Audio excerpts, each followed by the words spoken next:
Barry, you mentioned briefly VMI, Vendor Managed Inventory, and I was wondering how at IGT that came to be. Was it you pressing your supplier for it or your supplier pressing you for it, and how has it affected your inventory management? The vendor managed inventory at IGT was driven by IGT, largely to keep inventory dollars off the balance sheet of IGT.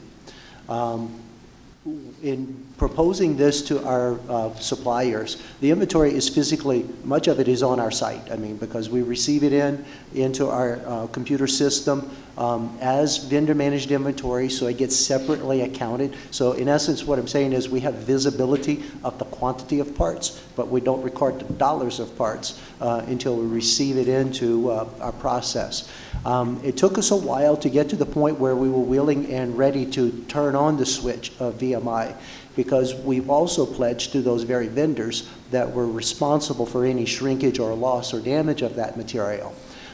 Because that's kind of our pledge that, you know, if our processes are good, we want our vendors to know that we have a vested interest in making this work.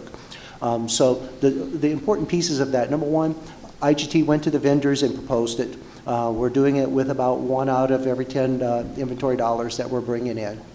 The number of parts right now is about 100 parts out of a part population of about 20,000 parts. So it's particularly high moving parts and particularly high dollar parts, but there are some lower dollar parts that are also in that mix. You know, inventory control is clearly the most important piece there, because we actually take care and manage that inventory, including cycle counting it and recording book to physical adjustments as though we own it, although we don't take it into our inventory until we consume it.